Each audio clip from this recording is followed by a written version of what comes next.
What's going on, everybody, and welcome back to another episode. Welcome back to the channel. It is officially, well, not officially, it's not winter yet, it's not middle of December, but it's close. It was snowing earlier this morning when I got up, and I had to come out here and start the heater so I can come out here and start working. But I'm out here, we're doing our thing. I want to show you the monstrosity, what I'm talking about, my tripod. Look at it, look how big this bad boy is. It is like legit. Look at, like, Jesus, this is crazy. Like, it is huge. But you know what? I like it already because it's got this little handle. It goes up and down with this little thing here, and you know, it does all this stuff that it needs to do. Turns, goes up and down all by itself, you know what I mean? Like, well, not by itself, but you know what I'm saying. It's got like a little level too. That's cool. That's cool. But anyway, on today's episode, we will be doing the brakes. As you can tell, I already have them loaded. No clink clink. But I already have them loaded, ready to go into the car. Here are some brake rotors. So I will be putting all that stuff in. Don't worry about that, Duncan. It is super duper cold because it was outside all night.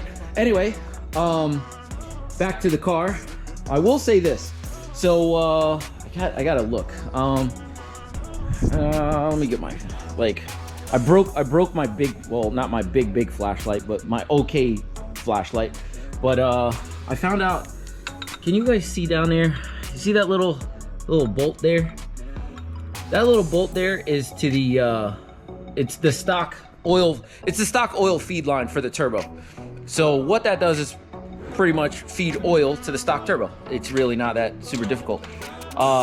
So yesterday before I went inside and actually finished up my day, I had Danielle out here. We were revving it up a little bit, trying to get everything done. Because as you can tell, I have everything together.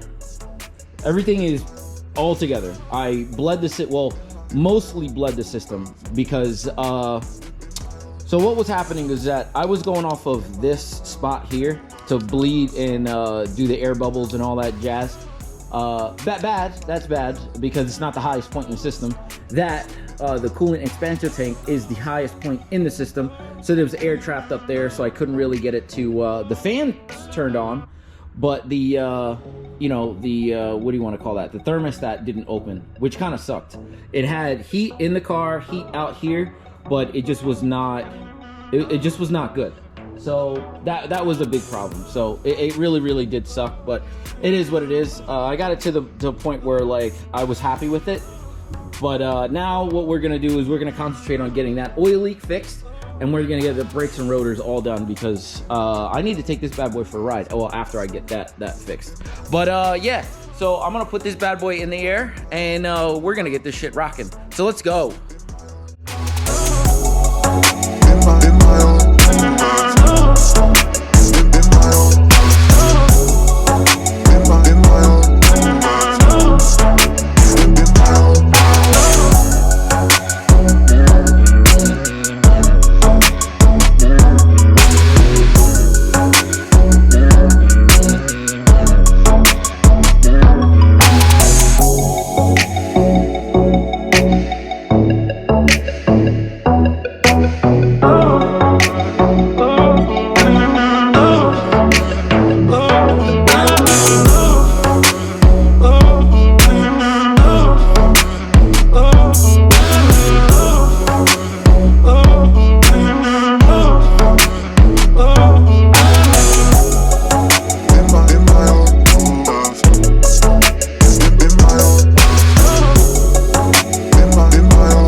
Everybody, so we're at the point where it is time to bleed these bad boys. So I think Danielle is gonna be with her mom for at least a little bit, so I'm gonna be solo bleeding these bad boys. So if you guys know me, you guys know that whenever I buy like slotted and drilled rotors, I usually throw it the opposite way, but with this car, I think I'm gonna throw it the way that it's supposed to go, and see how it kind of looks. I think I actually kind of like the way it actually looks, direction going this way, instead of like, well, I don't know. The Evo 10 is, the Evo 10's got the striations going the other way, but yeah.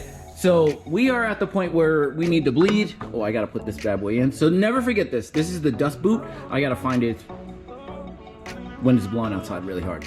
But anyway, I need to find the dust boot that goes here. Do not forget that whenever you're doing your brakes or changing your pads over or rotors over. Just remember that, dust boot. But I don't see any leaks as of yet. I don't know. I might have to look at that one, but it's not dripping to the floor, so that's really good. But yeah, so everything, all the bleeders are going to be cracked in a second. Well, in a second or two, and then I can start to proceed to bleed these bad boys. But you guys seen me done this. You guys have seen me done this to. Oh my goodness, I'm so tongue twisted.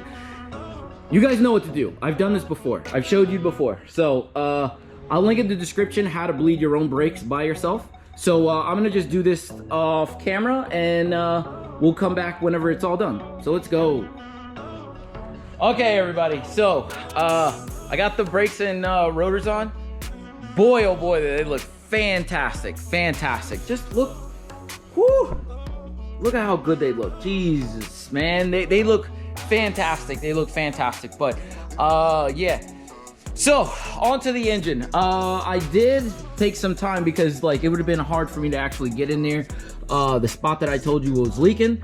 I fixed that. So there's no more leak there. I guess there's a super common O-ring issue with the whenever you do a built motor or any motor for that matter with a new oil pan.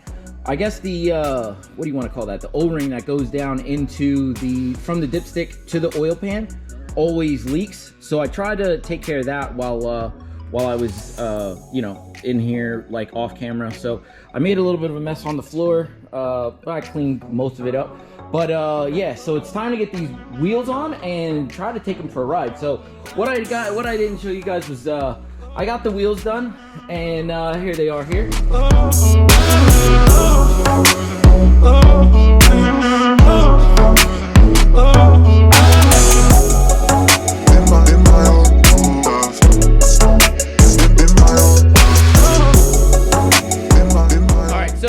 Those wheels are going to be finally going onto the STI, and we're actually going to take this bad boy for a test drive. So let me get these bad boys on.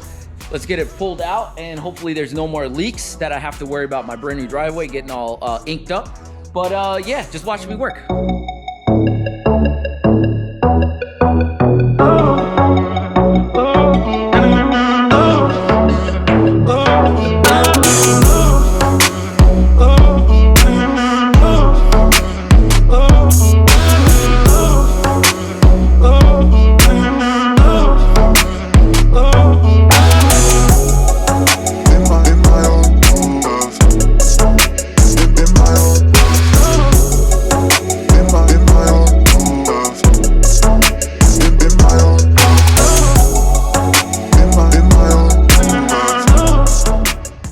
People, so here it is, finally all, well, mostly finished up. I'll tell you what, man, they those wheels, that orange underneath looks so good, so good. And I got the wifey approval.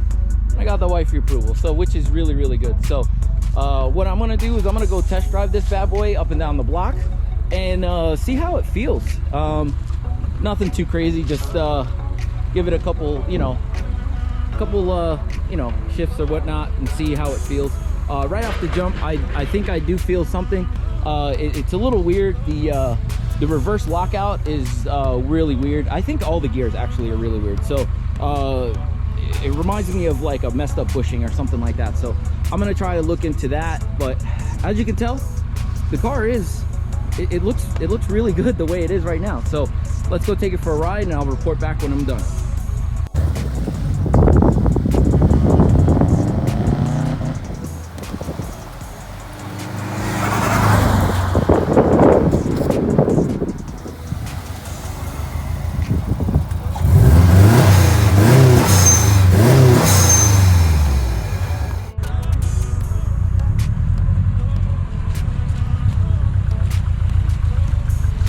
what's up, babe? We get the seal of approval? Oh, okay. He's gonna pull it in? All right, that's cool.